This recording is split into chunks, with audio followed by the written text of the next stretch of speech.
Welcome back to Ajnachal daily current affair series. और आज जन्माष्टमी है, आप सभी को जन्माष्टमी की ढेर सारी शुभकामनाएं। चलिए तो फिर स्टार्ट करते हैं। आज हम डिस्कस करेंगे 29 और 30 अगस्त के कंबाइंड करंट अफेयर्स। और हमारा पहला क्वेश्चन स्क्रीन पर है, which country took charges as the chair of stop TB partnership board in 2021? And the correct answer is option C, India chairperson है स्टॉप टीवी बोर्ड 2021 के लिए। और इसको जो हेड करने वाले हैं वो हैं इंडिया के union minister for health and family welfare Mansukh Mandaviya ji, right, जो कि चेयरपर्सन है स्टॉप टीवी पार्टनरशिप बोर्ड के। राइट, तो यहाँ पर हमें स्टॉप टीबी पार्टनरशिप बोर्ड से समझ सकते हैं कि टीबी के स्प्रेड को रोकने के लिए जो किया जा रहा है, जो भी एफर्ट्स डाले जा रहे हैं, उन सभी चीजों पर परिचर्चा यहाँ पर की जाएगी, ताकि वर्ल्ड में हम ट्यूबरकुलोसिस को रोक सके और उसे रोकने के कई सारे नए उपाय ढूंढ सके। राइट, तो जो स्टॉप टीबी पार्टनरशिप बोर्ड है ये एक यूनिक इंटरनेशनल बॉडी है और ये सिर्फ इसी पे रिसर्च फोकस करती है, ट्यूबरकुलोसिस को खत्म करने पर। तो India has committed to end tuberculosis in the country by 2025। तो इंडिया ने टारगेट रखा है कि 2025 तक हम भारत से टीबी को दूर कर देंगे। तो ये सारे इंपॉर्टेंट फैक्ट्स हमने डिस्कस किए। आइए बढ़ते हैं आगे। Question number 2, who is the author और editor of the book title Accelerating India 7 Years of Modi Government? And the correct answer is option A, KJ Alphonse, जो कि पुराने हमारे पूर्व यूनियन मिनिस्टर रह चुके हैं। उन्होंने ये किताब लिखी है जिसका नाम है accelerating India 7 Years of Modi government. ये इस बुक में बेसिकली प्रेजेंट करना चाहते हैं कि 7 साल जो मोदी गवर्नमेंट के हुए हैं उसमें टोटल क्या कॉन्ट्रीब्यूशंस किए गए, क्या काम किए गए, किस तरीके से इंडियन गवर्नेंस में एक नया मोड़ आया। राइट, इसमें 28 एमिनेंट ऑथर्स का कंट्रीब्यूशन है और 25 ऐसे हैं इस बुक में जो कि 25 सेक्टर्स पर फोकस करेंगे, यानी अलग अलग सेक्टर पे अलग अलग ऐसे लिखा गया है 28 एमिनेंट ऑथर्स के द्वारा, बट कंप्लीटली इसे एडिटिंग की गई है केजे अल्फोंस के द्वारा। राइट, तो ये एक डॉक्यूमेंटेशन है मोदी गवर्नमेंट के अचीवमेंट्स के ऊपर। नाम आपको याद रखना है, accelerating India 7 Years of Modi government. Editor कौन है? केजे अल्फोंस। राइट, ये आप इमेज में देख सकते हैं, ये है केजे अल्फोंस। आइए बढ़ते हैं आगे। Question number 3, women entrepreneurship platform is an initiative of which institution? And here the answer is NITI Aayog. Women entrepreneurship platform ये इनिशिएटिव लिया गया है नीति आयोग के द्वारा और साथ ही साथ US based tech giant Cisco के द्वारा। तो इन दोनों ने मिलकर ये नया प्लेटफॉर्म लॉन्च किया है और इसके नेक्स्ट फेज में WEP नेक्स्ट के नाम से इसे लॉन्च किया जाएगा, जिसमें सिस्को टेक्नोलॉजी और उसका एक्सपीरियंस मिलकर विमेन ओन बिजनेस को ऑल ओवर कंट्री में इनेबल करने और एनहांस करने पे फोकस करेंगे। इस प्लेटफॉर्म को फॉर्मली लॉन्च किया गया था 8 मार्च 2018 को नीति आयोग के द्वारा और इसका अब सेकेंड वर्जन जिसका नाम है WEP नेक्स्ट, इस नाम से इसे लॉन्च किया जा रहा है। इसमें 30 से ज्यादा पार्टनर्स होंगे अलग अलग इंडस्ट्रीज और अलग अलग सेक्टर से रिलेटेड, ताकि वो विमेन एंटरप्रेन्योरशिप को आगे प्रमोट करने में हेल्प कर सके।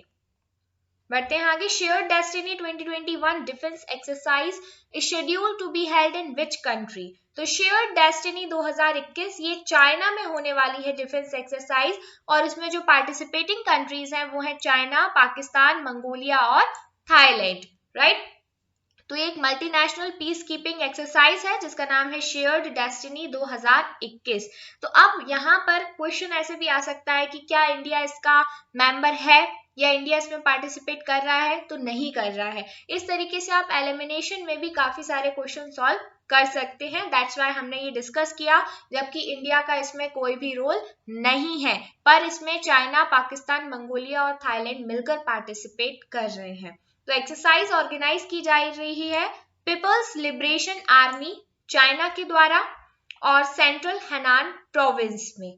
4 कंट्रीज पार्टिसिपेट करेंगे 6 तारीख से 15 सितंबर तक। बढ़ते हैं आगे। Kunming declaration which was seen in news recently is associated with which country. सबसे पहले तो नाम याद रखना है कनमिंग डिक्लेरेशन, थोड़ा सा इंपॉर्टेंट है, अभी ये आगे चल के बहुत ज्यादा इंपॉर्टेंट हो सकता है क्योंकि अभी शुरुआत है। इसे बेसिकली लॉन्च किया गया है या साइन किया गया है चाइना के द्वारा। चाइना ने अभी अभी 0 ड्राफ्ट सबमिट किया है कनमिंग डिक्लेरेशन का यूनाइटेड नेशंस को, और इसमें जो मेन एस्पेक्ट है वो है इकोलॉजिकल सिविलाइजेशन, यानी आप किस तरीके से एनवायरमेंटल प्रोटेक्शन, बायोडायवर्सिटी प्रोटेक्शन के साथ साथ ह्यूमन हेल्थ को प्रोटेक्ट और कंजर्व कर सकते हो, इन सभी चीजों पर बात की गई है। आपको याद होगा कि COP 15 यानी कॉन्फ्रेंस ऑफ पार्टीज 15 में बायोडायवर्सिटी को लेकर काफी सारी चर्चा की गई, और इस साल वो अक्टूबर 2021 में मीटिंग भी होने वाली है। लेकिन बहुत सारे ऐसे टारगेट्स हैं जो अभी तक अचीव नहीं किए गए हैं। तो चाइना चाहता है कि कनमिंग डिक्लेरेशन में वो ऐसे पॉइंट्स को रखे जो कि COP 15 में पूरे नहीं हुए हैं, और हम किस तरीके से एक्स्ट्रा फोकस रख के बायोडायवर्सिटी प्रोटेक्शन और ह्यूमन हेल्थ को बचाने के लिए और ज्यादा एफर्ट्स डाल सकते हैं, क्या हमें मेन टारगेट्स अभी आगे रखने की जरूरत है। तो इन सभी चीजों की बात की गई है कनमिंग डिक्लेरेशन में, जिसका 0 ड्राफ्ट अभी सबमिट किया गया है यूनाइटेड नेशंस को। आगे बढ़ते हैं question number 6। BH series which was making news recently is associated with which sector.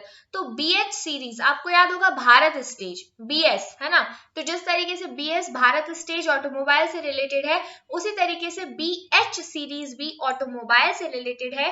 फर्क सिर्फ इतना है कि जब हम भारत स्टेज की बात करते हैं तो वहां पे व्हीकल्स के पॉल्यूशन फ्री होने के लिए इंजन को चेंज करना या उनके जो मॉडल्स होते हैं उन्हें बदलने की बात करते हैं। लेकिन जो भारत सीरीज यानी BH सीरीज है, ये ministry of road transport and highways ने इसके लिए इंट्रोड्यूस की है, ताकि जब कोई भी व्हीकल एक स्टेट से दूसरे स्टेट में जाता है तो उसे किसी तरीके का रजिस्ट्रेशन शो ना करना पड़े, कोई पेपर वर्क ना करना पड़े।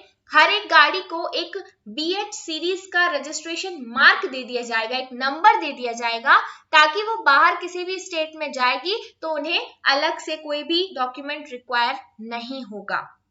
Right? So this new registration has been announced to facilitate seamless transfer of vehicles and to cater to vehicle owners who frequently shift their bases in India. तो जो लोग डेली या बहुत ही फ्रीक्वेंटली एक state से दूसरे स्टेट में जाते हैं तो उनकी गाड़ी पर ये रजिस्ट्रेशन मार्क होगा तो उन्हें आसानी होगी। राइट, अब इसमें दो इंपॉर्टेंट चीजें हैं। पहला तो ये कि BH सीरीज क्या है, तो ये तो आपने पढ़ लिया। दूसरा ये कि ये नंबर कितने डिजिट्स का होगा, तो इसमें टोटल 10 डिजिट्स है, और उन 10 डिजिट्स में भी आप देखिए सबसे पहले जो 2 नंबर होंगे वो ये चीज को दिखाएंगे कि ये हमारा रजिस्ट्रेशन ईयर है। यानी अगर आपने कोई गाड़ी 2021 में खरीदी है तो आपके पहले 2 डिजिट होंगे 21, राइट। उसके बाद BH ये कॉमन होगा क्योंकि BH सीरीज है।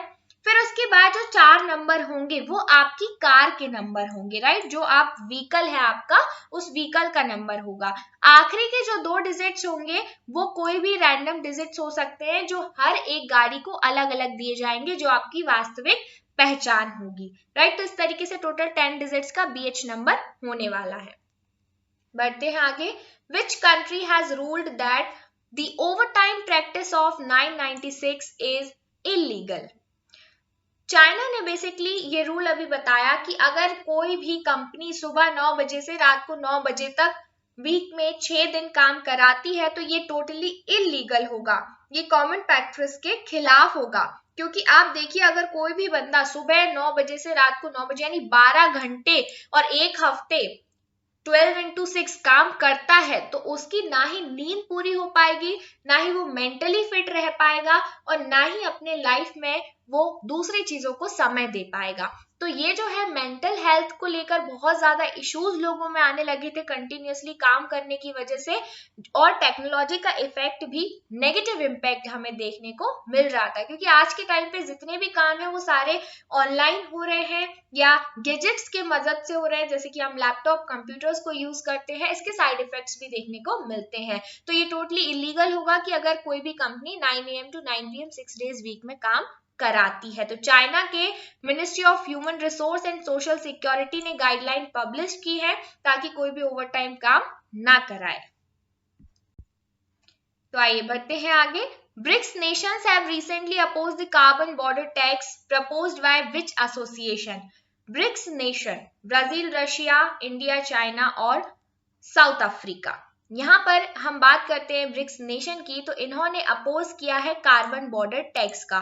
कार्बन बॉर्डर टैक्स क्या होता है? अगर कोई भी कार्बन इंटेंसिव गुड्स किसी भी कंट्री, एक कंट्री से दूसरे कंट्री में इंपोर्ट किए जा रहे हैं तो बॉर्डर पे टैक्स लिया जाता है कि भाई आप ऐसा सामान लेके आ रहे हो जो कि कार्बन का एमिशन करने वाला है, तो अगर आप ऐसा सामान लेके आओगे तो आप पूरे के पूरे एनवायरमेंट को नुकसान पहुंचाने वाले हो, तो आपको पेनल्टी तो देनी पड़ेगी। तो कार्बन बॉर्डर टैक्स जो लिया जा रहा है उसके खिलाफ ब्रिक्स नेशन अभी इसका अपोज कर रहे हैं, राइट? इस प्रपोजल का अपोज कर रहे हैं जो कि यूरोपियन यूनियन के द्वारा सामने लाया गया है, राइट? तो आपको याद रखना है कि कार्बन बॉर्डर टैक्स क्या है और कौन से नेशंस इसका अपोज कर रहे हैं। तो ब्रिक्स नेशन के द्वारा अपोजिशन किया जा रहा है और लाया गया है यूरोपियन यूनियन के द्वारा, याद रखिएगा। बढ़ते हैं आगे। Which year is to be celebrated as the International Year of Millets under the leadership of India? International Year of Millets मनाया जाएगा 2023 में, यानी कि 2023 का पूरा साल International Year of Millets कहलाएगा। वेरी इंपॉर्टेंट क्वेश्चन, ऐसे कई बार क्वेश्चंस पूछे गए हैं एग्जाम्स में, स्पेशली स्टेट पीसीएस और वनडे एग्जाम्स में पूछ लिए जाते हैं। ये जो कैंपेन है इसे ऑर्गेनाइज किया जा रहा है Indian council of agriculture research यानी कि आईकार के द्वारा, और इसका बजट एस्टिमेट है 1.23 लाख करोड़ रुपीस का। बढ़ते हैं आगे। East Sikkim has topped the north eastern region district SDG index 2021-22। The index has been launched by, ये इंडेक्स लॉन्च किया गया है NITI Aayog, all of the above, यानी कि NITI Aayog, ministry of development of north eastern reason और यूएनडीपी तीनों ने साथ मिलकर SDG index, district SDG index launch किया है। अब एसडीजी का मतलब क्या है? Sustainable development goals. तो नाम से आपको क्लियर हो रहा होगा कि इस इंडेक्स में बेसिकली ये चीज फोकस की जा रही है कि नॉर्थ ईस्ट में ऐसे कौन कौन से डिस्ट्रिक्ट हैं जो कि सस्टेनेबल डेवलपमेंट गोल्स को पूरी तरीके से फॉलो कर रहे हैं और उनके लिए काम कर रहे हैं, एफर्ट्स कर रहे हैं और उन्हें सक्सेस मिल रही है, राइट? तो इस इंडेक्स में बेसिकली ये जो इंडेक्स है इसमें परफॉर्मेंस बताई गई है 8 स्टेट्स की। कौन कौन से 8 स्टेट्स? जो कि नॉर्थ ईस्ट में है, जैसे कि अरुणाचल, असम, मणिपुर, मेघालय, मिजोरम, नागालैंड, सिक्किम एंड त्रिपुरा। और इनको जो रैंकिंग दी गई है वो सेम पैरामीटर्स के बेसिस पे दी गई है। यहाँ पर आप देखेंगे north east region district SDG index is first of its kind in the country and it focuses on the northeastern region. चलिए आगे बढ़ते हैं। India has been elected as a member of Council of Administration and Postal Operation Council of the Universal Postal Union. In which place is the headquarter of Universal Postal Union located? India अभी member के रूप में चुना गया है UPU का, तो UPU का हेडक्वार्टर कहां पे है ये आपको बताना है। And the answer is option C, Bern, Switzerland. Bern Switzerland में यूनिवर्सल पोस्टल यूनियन का हेडक्वार्टर लोकेटेड है। नेक्स्ट क्वेश्चन हमारा है, the E Shram portal will generate a unique dash digit universal account number upon registration. जो E Shram portal है ये basically ऐसा portal है जिसपे अनऑर्गेनाइज्ड वर्कर्स का डेटाबेस गवर्नमेंट इकट्ठा करके रखती है, ताकि अनऑर्गेनाइज्ड वर्कर्स को इस पोर्टल के थ्रू जब भी कोई काम आए, उनका डेटा अगर साथ में होगा तो हम उन्हें काम प्रोवाइड, वर्क प्रोवाइड कर सकते हैं ऑल ओवर द इंडिया या कंट्री, राइट? तो ई श्रम पोर्टल में एक यूएएन नंबर होता है, यूनिवर्सल अकाउंट नंबर। ये जो नंबर होता है वो 12 डिजिट्स का होता है, राइट? तो आपको याद रखना है 12 डिजिट्स का ये नंबर होता है। और ई श्रम पोर्टल किसके लिए है? अनऑर्गेनाइज्ड वर्कर्स के लिए। अगला क्वेश्चन, प्रधानमंत्री जन धन योजना has completed how many years of successful implementation on August 28, 2021? And here the answer is 7 years। तो प्रधानमंत्री जनधन योजना को 7 साल कंप्लीट हो गए हैं। पीएम नरेंद्र मोदी ने 15 अगस्त 2014 को इसकी घोषणा की थी और ऑफिशियली इसे लॉन्च किया गया था अगस्त 28 को। तो 28 अगस्त 2014 इसकी एनिवर्सरी हम कह सकते हैं। आइए डिटेल में बात करेंगे प्रधानमंत्री जनधन योजना के बारे में। तो ये एक नेशनल मिशन है, फाइनेंशियल इंक्लूजन पर फोकस करता है ताकि हर एक इंसान को फाइनेंशियल सर्विसेज मिल सके, चाहे वो बैंकिंग से रिलेटेड हो, अकाउंट से रिलेटेड हो, रेमिटेंस हो, क्रेडिट, इंश्योरेंस, पेंशन, कुछ भी हो। गवर्नमेंट की जितनी भी स्कीम्स होती हैं तो डायरेक्ट ट्रांसफर होता है, राइट। डायरेक्ट बेनिफिट ट्रांसफर भी आपने सुना होगा, डीबीटी। तो ऐसा कोई भी ना अछूता रह जाए जिसके पास फाइनेंशियल सर्विसेज ना होने की वजह से किसी भी स्कीम का फायदा ना पहुंचे। तो उसके लिए सबसे पहले जरूरी है फाइनेंशियल इंक्लूजन होना। तो फाइनेंशियल इंक्लूजन को ध्यान में रखते हुए प्रधानमंत्री जनधन योजना के तहत सभी लोगों के खाते खुलवाए गए थे जिनके पास बैंक अकाउंट नहीं है। तो मेन ऑब्जेक्टिव इसका था कि फाइनेंशियल प्रोडक्ट और सर्विसेज को अफोर्डेबल कॉस्ट में देना, और दूसरा इसका ऑब्जेक्टिव था टेक्नोलॉजी का यूज करना लो कॉस्ट और वाइडन रीच के लिए। बेसिक इसके टेनेट्स क्या है? पहला है बैंकिंग द अनबैंक्ड, यानी अभी तक जिनके पास अकाउंट नहीं है, जो बैंक से जुड़े नहीं है, उनके अकाउंट ओपन करवाना, और जो अकाउंट ओपन होंगे वो जीरो बैलेंस और जीरो चार्जेस पे होंगे। यानी ऐसा नहीं है कि आपके पास बहुत ज्यादा पैसे नहीं है तो आप अकाउंट नहीं ओपन कर सकते, राइट। अगर आपके पास एक भी रुपए नहीं है तब भी आप अपना अकाउंट ओपन कर सकते हैं, और आपको उस अकाउंट के ओपन होते ही अगर आप किसी भी स्कीम के तहत रजिस्टर है तो इजीली गवर्नमेंट की सब्सिडीज आ सकती है।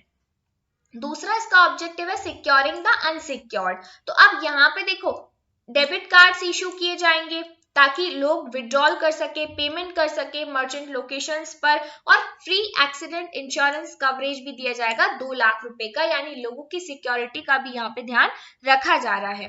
तीसरा था फंडिंग द अनफंडेड, यानी कि अगर कोई माइक्रो इंश्योरेंस है या कोई ओवरड्राफ्ट फॉर कंजम्पशन है, माइक्रो पेंशन है, माइक्रो क्रेडिट है, जो भी फाइनेंशियल प्रोडक्ट्स है सरकार के द्वारा, उन सभी को भी इजीली फंडिंग की जा सकती है इन अकाउंट्स में जो कि जनधन के द्वारा खुलवाए गए हैं, राइट। तो ये सारे ऑब्जेक्टिव्स थे प्रधानमंत्री जनधन योजना के तहत 2014 में से लॉन्च किया गया था 28 अगस्त को। नेक्स्ट है हमारा the army sports institute in Pune has recently been renamed after which sports personality. तो आर्मी स्पोर्ट्स इंस्टीट्यूट जो कि पुणे में है उसका नाम बदल के रख दिया गया है नीरज चोपड़ा स्टेडियम। आप सभी को याद होगा ओलंपिक्स में नीरज चोपड़ा जी ने जैवलिन थ्रो में गोल्ड मेडल जीता है, तो उन्हें सम्मान देने के लिए नीरज चोपड़ा स्टेडियम नाम रखा गया है पुणे के आर्मी स्पोर्ट्स इंस्टीट्यूट स्टेडियम का। Next question, last but not the least, When is the National Sports Day observed in India? तो नेशनल स्पोर्ट्स डे हर साल 29 अगस्त को सेलिब्रेट किया जाता है to mark the birth anniversary of major Dhyan Chand the wizard of hockey, right. तो इनके बर्थडे के दिन ही नेशनल स्पोर्ट्स डे सेलिब्रेट किया जाता है क्योंकि मेजर ध्यानचंद ने हॉकी में बहुत ही इंपॉर्टेंट कंट्रीब्यूशन दिया है भारत के लिए, और हॉकी भारत का राष्ट्रीय खेल भी है, राइट। तो काफी सारे गोल्ड मेडल्स इन्होंने जीते, ओलंपिक सहित काफी सारे नेशनल और इंटरनेशनल इवेंट्स में इन्होंने अपनी धाक जमाई है। तो this is all for today, thank you so much friends and stay tuned with एजुनाचल।